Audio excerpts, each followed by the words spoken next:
Hola, buenos días. A ver, no estoy en mute, todo correcto. Bueno, pues ante todo, muchas gracias por la invitación, por esta posibilidad de aportar nuestro granito de arena desde el otro lado del charco, como decíais, a esta gran iniciativa. Si siempre que podemos intentamos colaborar en este tipo de iniciativas. Y bueno, sin más preámbulos, vamos allá porque no tenemos mucho tiempo y me gustaría intentar que como mínimo os llevéis alguna cosa de provecho y alguna cosa práctica de esta charla.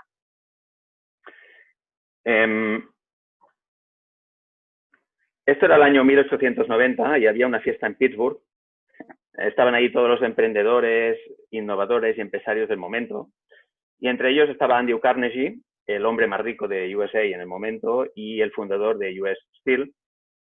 En un momento de la velada, Carnegie se encontraba fumando un cigarro en una esquina cuando le presentaron a Frederick Taylor, el hombre que en la época se estaba haciendo famoso por la organización del trabajo, como sabréis.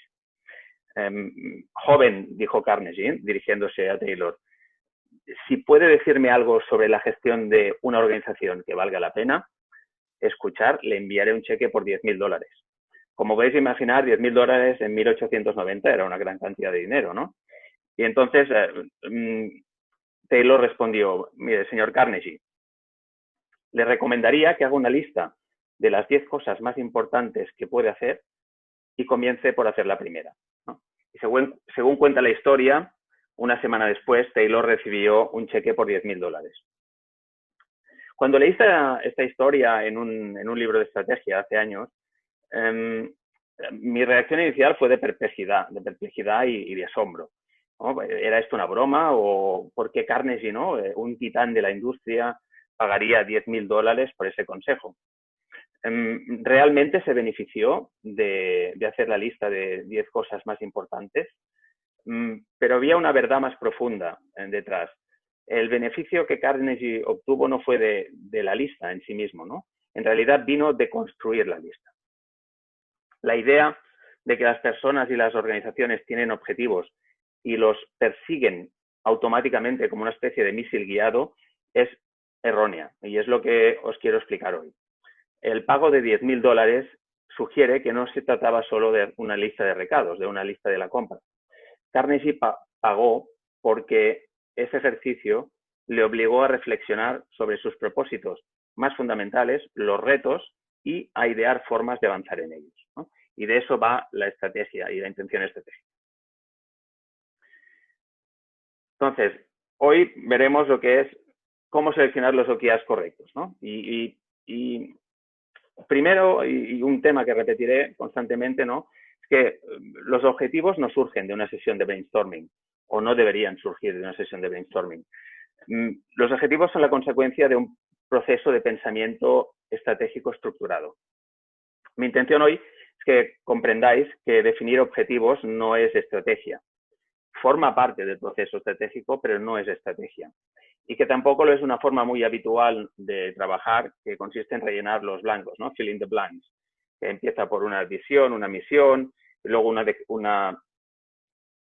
lista de objetivos estratégicos y para cada objetivo, ¿no?, las iniciativas.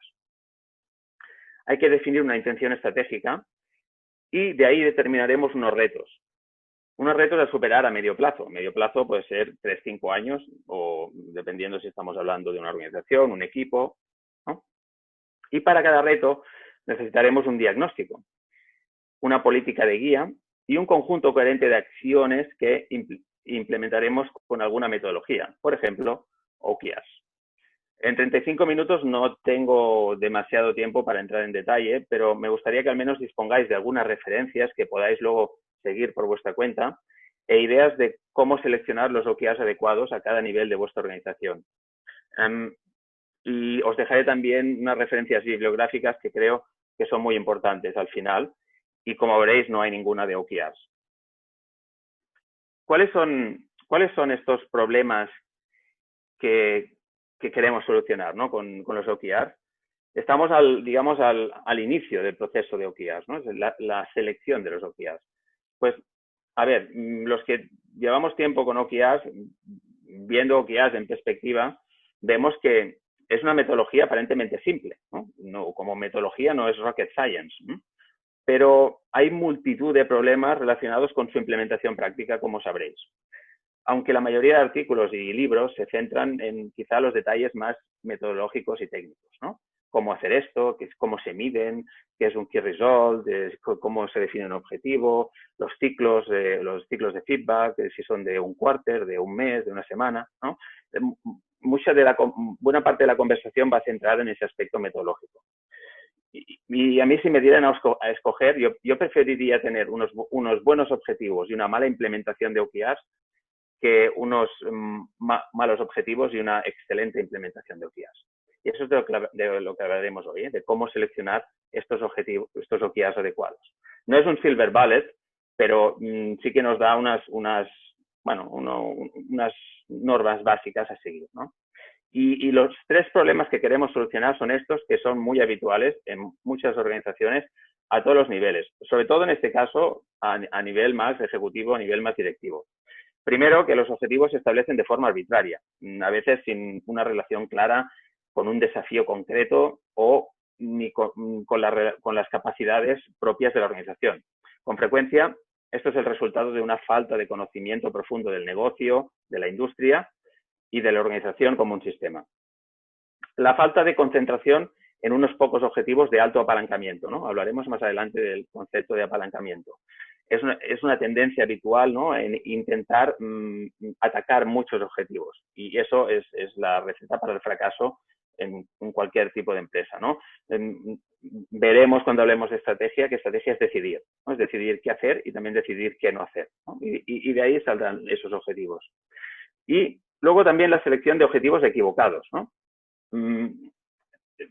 Necesitamos un sistema para poder relacionar los objetivos de orden superior en la organización con la operativa, ¿no? Porque si no, es fácil caer en la trampa o en el error de que tengamos a los equipos o a las unidades de negocio trabajando en actividades de bajo rendimiento o incluso contraproducentes. Para evitar estos problemas de primer nivel, lo primero que hay que hacer es comprender una diferencia fundamental entre 2 conceptos, ¿eh? La diferencia entre pensamiento estratégico y planificación estratégica. Este es el problema por el que vamos a empezar a hablar. Como sabréis, bueno, supongo que habréis visto esto alguna vez, ¿no? Según decía Albert Einstein, si tuviera 1 hora para resolver un problema, ¿no? y mi vida dependiera de ello, pues gastaría los primeros 55 minutos, ¿no? en pensar sobre el problema y 5 minutos pensando en la solución.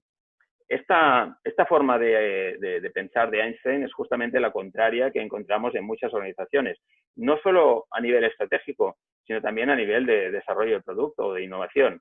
Es decir, el ser humano por tendencia es enfocado en soluciones, ¿no? Vamos a hacer esto, vamos a realizar eso, vamos a poner este objetivo, pero sin ninguna conexión o con muy poco trabajo de realmente analizar cuál es el problema. Pues lo mismo que cuando hablamos no sé si a alguien les sonará, ¿no? de Product Discovery, pues también hablamos de Strategy Discovery, ¿no? Los OKR son una metodología de planificación estratégica y de mejora organizativa, pero no son una herramienta de pensamiento estratégico. Nos ayudan a ejecutar una estrategia, pero no a diseñarla. Y lo que vamos a ver hoy, algunas pinceladas de cómo se diseña una estrategia, que hay que tener en cuenta. OKRs nos permite implementar una estrategia, como decíamos, asegurando que toda la organización esté alineada. Lo que muchas veces falta es la identificación del reto a superar y el diagnóstico del problema, como veíamos al principio. Y para ello necesitamos herramientas de pensamiento estratégico y un proceso. Aparentemente, para algunas empresas, la mejor manera de establecer la dirección es desarrollar una visión compartida de lo que será la organización en el futuro, contrastarla con la forma que es la organización actualmente y luego crear un plan para cerrar ese gap, ¿no? esa distancia, a lo que muchas empresas llaman el plan estratégico, que podría ser equivalente, ¿no?, a estos OKRs estratégicos y luego estos OKRs anuales. Pero ahí falta una pieza fundamental en ese enfoque, que de por sí no es incorrecto. Sí, solo sí, en ese proceso, en algún momento, se hiciera ese análisis del espacio del problema o ese análisis estratégico que encontramos que falta en muchas ocasiones. El pensamiento estratégico, digamos que tiene tres componentes fundamentales: la intención estratégica, el desafío y luego la estrategia propiamente. Para que lo veamos con un ejemplo muy rápido, imaginemos que somos un equipo de fútbol, ¿no? Un equipo de fútbol que tiene como intención estratégica a lo que muchos otros autores se podrían llamar como la aspiración de ganar o incluso la visión. No me gusta mucho utilizar la palabra visión porque puede tener muchas connotaciones y a veces es muy poco práctica, ¿no?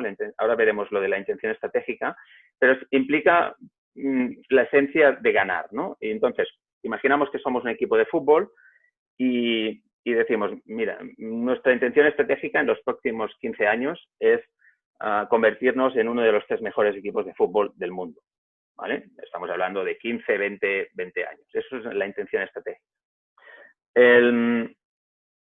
¿Y qué vamos a hacer para ser eso? Pues bueno, ver cuál es la situación actual, detectar cuáles son los desafíos grandes en ese camino, hacer un análisis de los desafíos, ¿no?, un análisis del problema y definir unas estrategias que luego implementaremos con metodologías determinadas, como puede ser en el caso OKRs, ¿vale? Si bajamos al nivel del equipo, los jugadores, digamos, ¿no?, los jugadores cada temporada pueden tener un objetivo. Por ejemplo, en este caso, pues el primer año podría ser ganar la Copa y quedarse en posiciones de Champions o en lo que sería en Sudamérica la Copa Libertadores. Vale, primer año. Segundo año, puede ser ya ganar la Copa, quedar en posiciones, ganar la Liga e incluso hacer un buen papel en la Copa Libertadores, ¿vale? Y luego, a nivel de jornada, ¿no?, a nivel de jornada, tú cada semana te enfrentas con un rival, pues haces el análisis del rival. En este caso, la intención estratégica es muy simple, es ganar. Uno, cuando va a jugar un partido, lo que quiere es ganar, ¿no?, en el caso de una competición oficial. Ahora bien, el desafío será muy diferente en función de cuál sea el rival. Puede ser que sea un rival con una defensa férrea, con un gran ataque, con un gran control del balón, o quizá sea un rival que tenga un lateral derecho muy malo.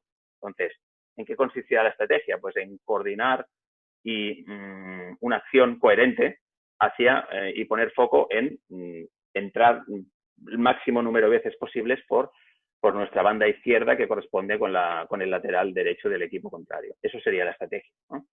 Entonces, esto es de lo que vamos a hablar hoy, ¿no?, de cómo definir estrategia y cómo de ahí pueden salir los objetivos o, teniendo estos objetivos de más largo plazo, cómo definimos las estrategias. Lo que es la esencia, si queréis, de esta charla es que definir objetivos no es lo mismo que diseñar una estrategia. Ahora me he ido para atrás, perdón. Entonces, vamos a ver lo que es esto, qué es esto del pensamiento estratégico. Empezamos por la intención estratégica, que es un concepto que acuñó Gary Hamel, no sé si lo conoceréis, para explicar cómo muchas empresas japonesas y coreanas llegaron a dominar los mercados occidentales entre los años 70 y 90 y aún hoy en día muchas de ellas, ¿no? Gary Hamel argumenta que muchas empresas se centran en analizar, ¿no?, sus capacidades actuales y igualar sus ambiciones a sus capacidades, con lo cual solo buscan ventajas que sean capaces de sostener en el tiempo. Por lo contrario, las empresas líderes, no tienen por qué ser japonesas, podemos ir a Google, Apple o Amazon, lo que hacen es aprovechar el ritmo, ¿no?, de aprendizaje organizacional e intentar alcanzar objetivos aparentemente imposibles, ¿no? Esto es la intención estratégica. Estas empresas fomentan el deseo de tener éxito entre sus empleados y lo mantienen mediante la difusión de esta visión de liderazgo global. La intención estratégica incorpora unos objetivos súper ambiciosos, ¿vale?, que obligan a las empresas a competir de forma innovadora. No vale hacer lo mismo que hacíamos siempre, ¿no? Es una constante innovación. Y con eso OKRs nos ayuda mucho también.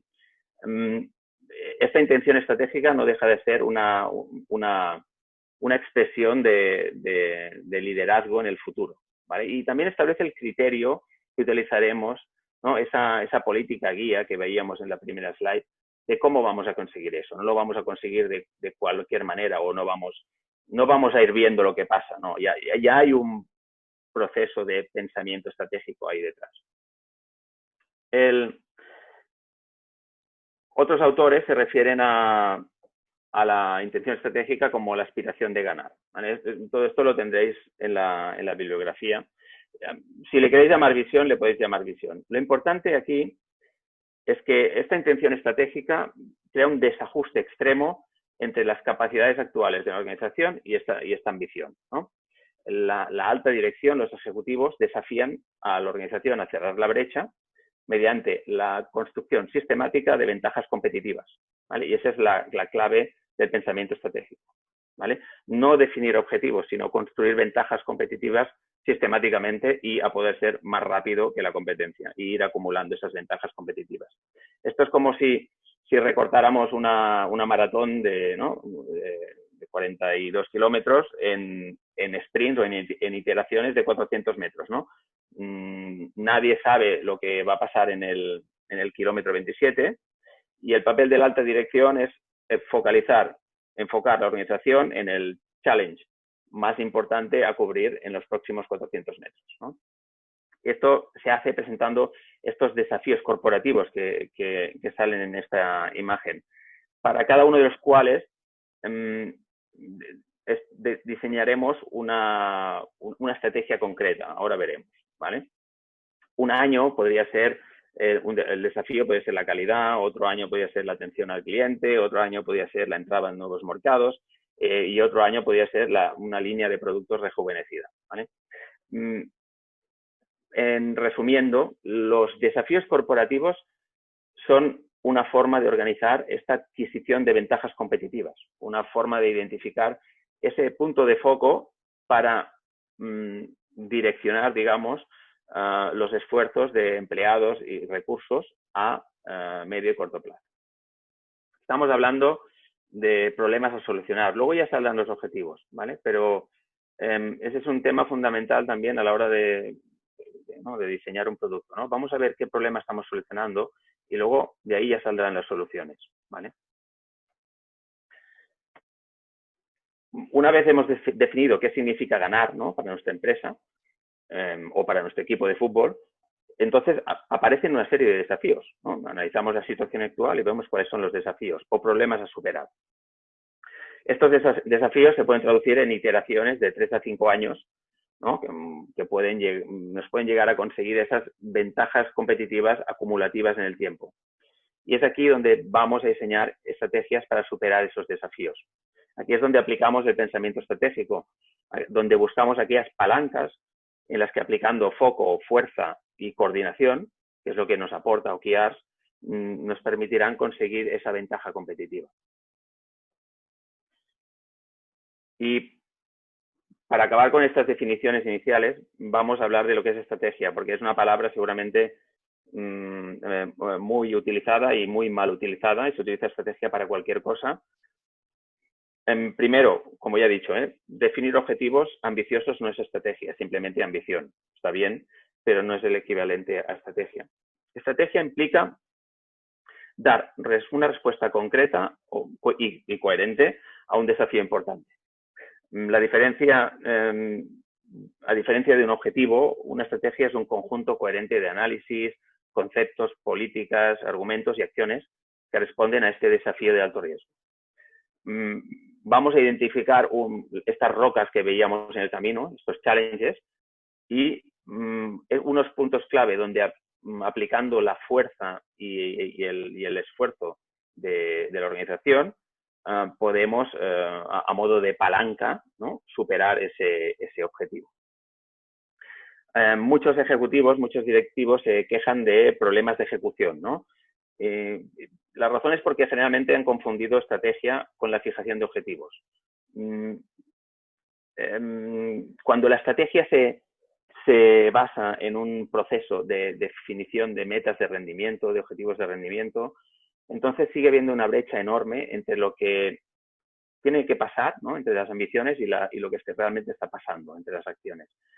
Por supuesto, una organización, un líder, tiene todo el derecho del mundo a definir objetivos y a delegar a la organización la responsabilidad de decidir qué hacer, ¿no?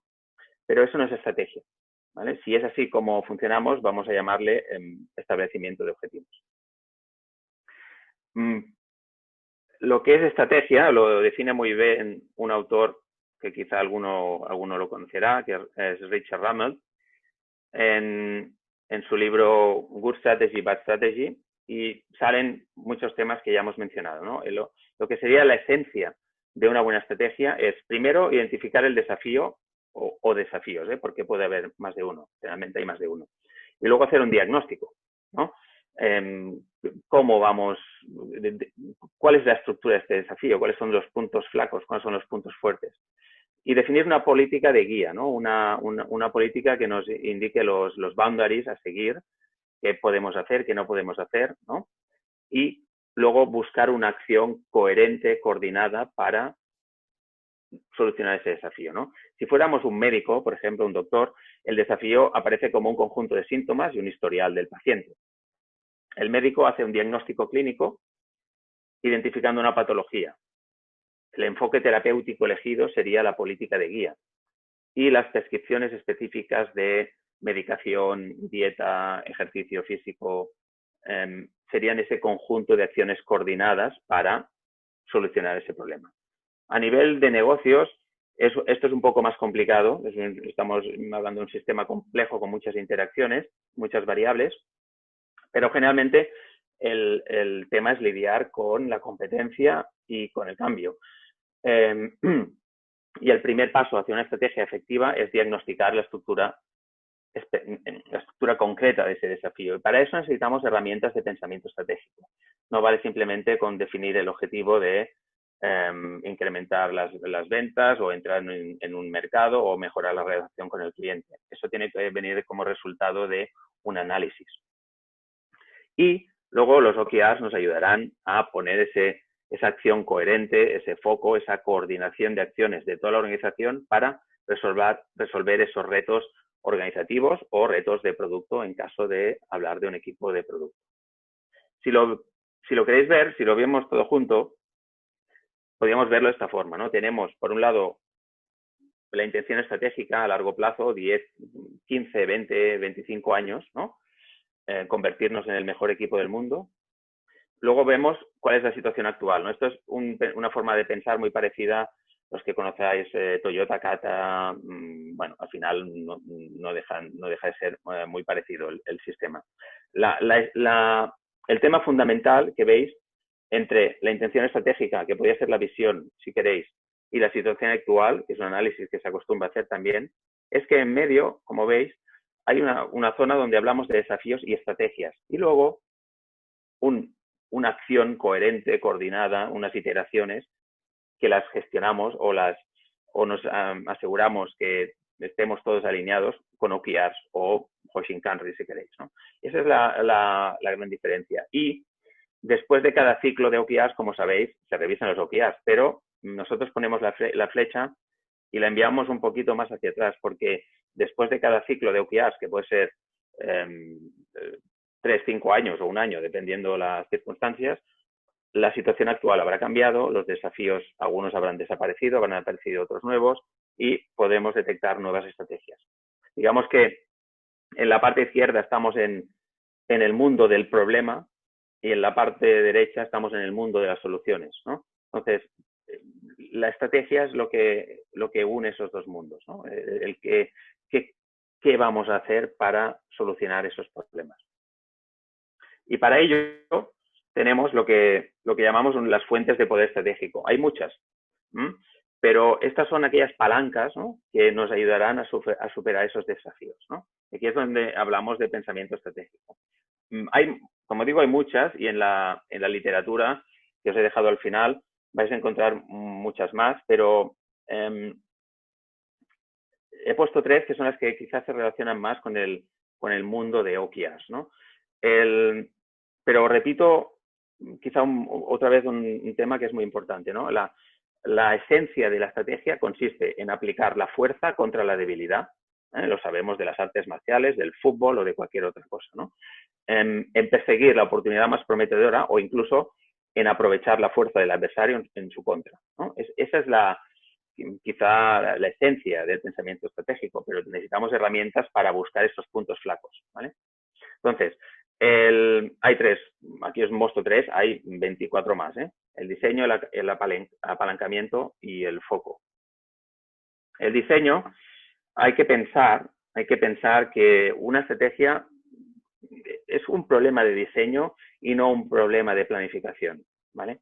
En los problemas de diseño donde se tienen que organizar, ajustar, coordinar varios elementos para resolver un reto, para resolver un challenge, un problema, ¿vale?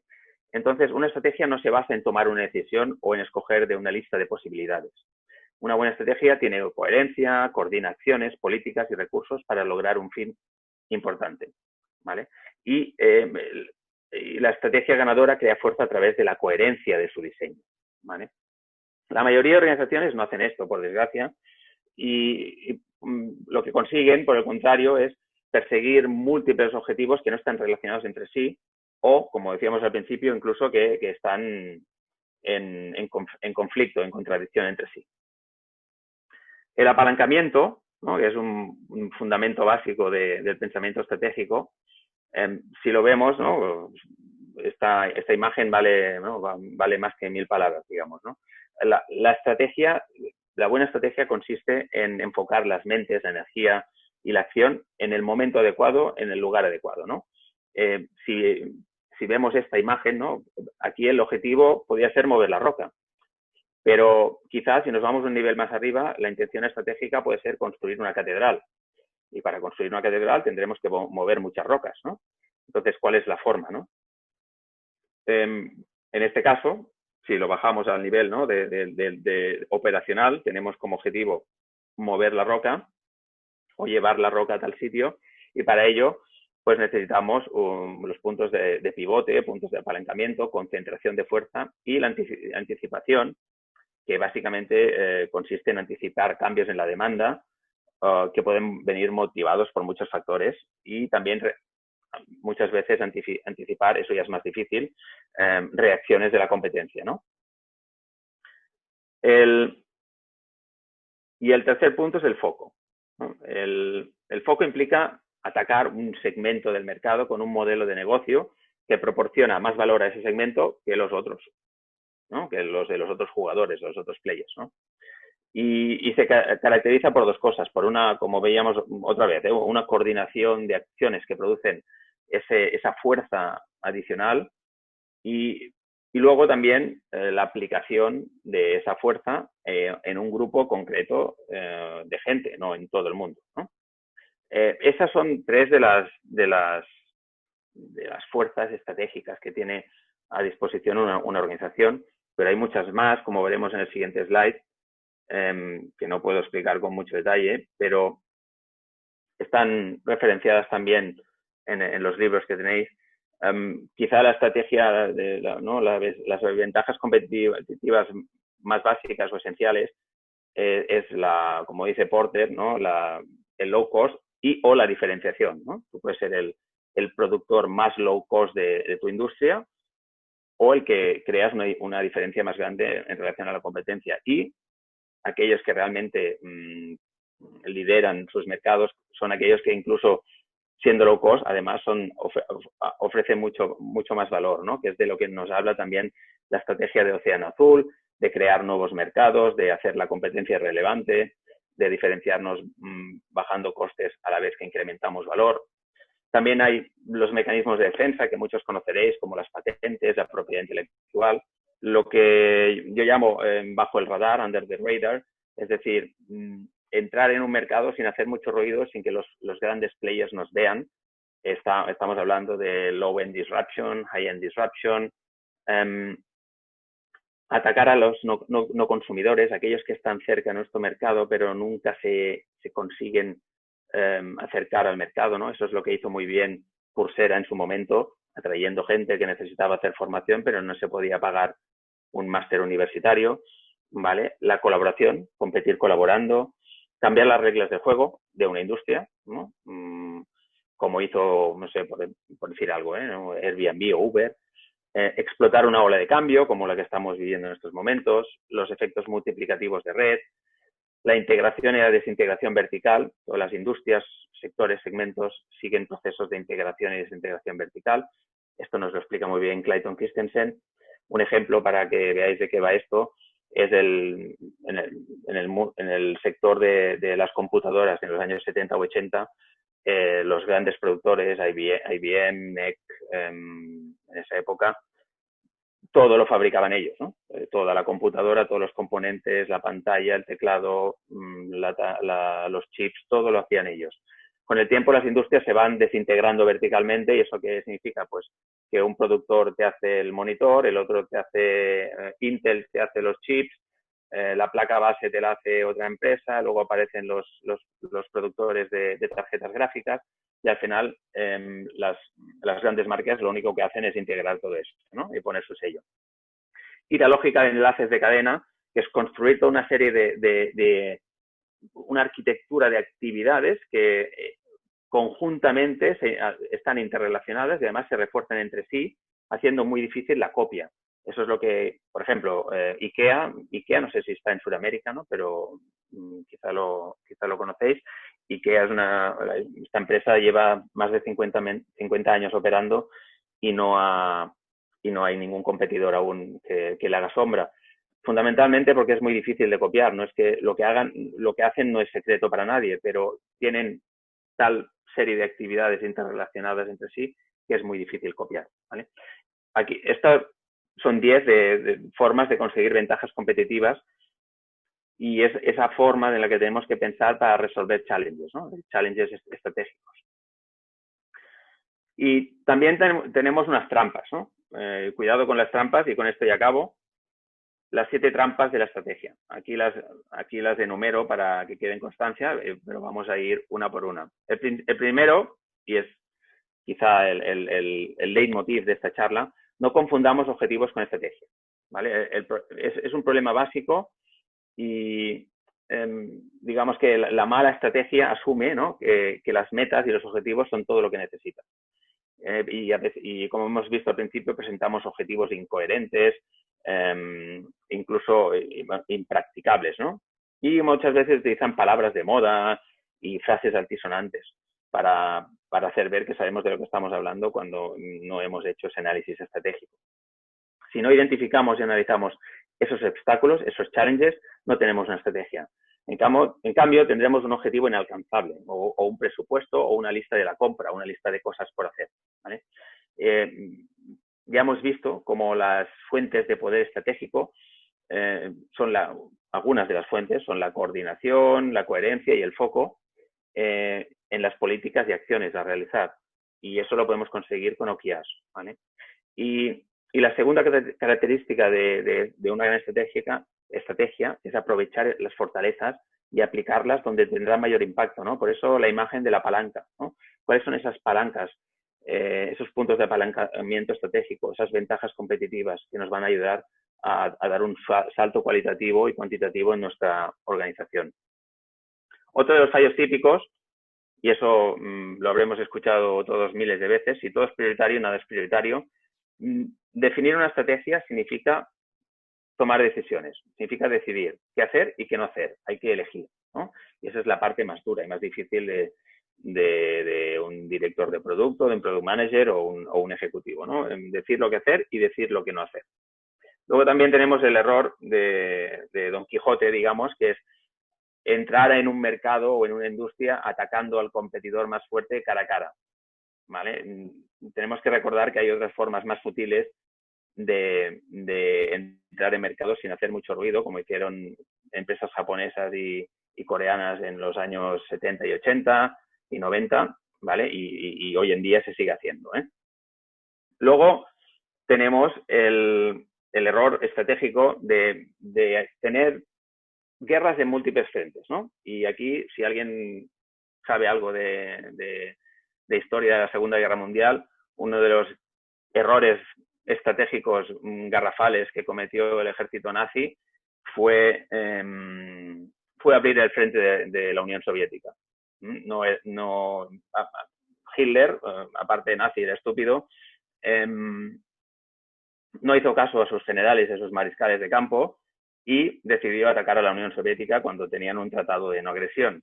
Y eso fue el principio del fin de la Segunda Guerra Mundial. ¿Vale? No hay ninguna empresa que pueda hacerlo todo bien en todo momento. Entonces, no abramos múltiples frentes, vayamos poco a poco cerrando frentes. Y luego está el café para todos, ¿no? Es intentar, ¿no? Agradar o capturar todos los segmentos de mercado, todos los consumidores, todos los canales, todas las geografías o todas las categorías de producto a la vez. Eso no funciona, no ha funcionado nunca. Sobre todo si estamos empezando, empecemos muy focalizados y a partir de ahí vayamos creciendo. Y luego está la alucinación, ¿no? El desarrollar esas aspiraciones de alto nivel sin ninguna acción práctica ejecutable, ¿no? Eso, recordad que las aspiraciones no son estrategias. Está bien tener una aspiración, pero eso hay que aterrizarlo. Y lo aterrizamos viendo la situación actual, detectando los challenges y definiendo estrategias y luego implementándolas. Y por último, tenemos de Blue Ocean Strategy lo que llamamos el Competitive Me Too, ¿no? Básicamente consiste en perseguir, bueno, hacer lo mismo que hacen los demás, ¿no? En perseguir los mismos clientes, geografías o segmentos de la misma forma. Cuanto más se parezcan nuestras opciones a las de nuestros rivales, más difícil lo tendremos, más difícil nos será liderar el mercado. Entonces tenemos que buscar caminos alternativos. Esto es un tema que se explica muy bien en este libro de Blue Ocean Strategy. Y por último, para referencia, aquí tenéis 10 libros de pensamiento y alguno de ellos de pensamiento y de planificación estratégica. Creo que son claves para cualquier persona que se dedique o a liderar una organización, a liderar un equipo de producto o a acompañar organizaciones y equipos de producto. Como veis y como os he dicho al principio, no hay ninguno de OKRs, son libros de estrategia y os los recomiendo encarecidamente todos ellos porque nos dan no solo la teoría, sino la práctica que hay detrás de todo esto.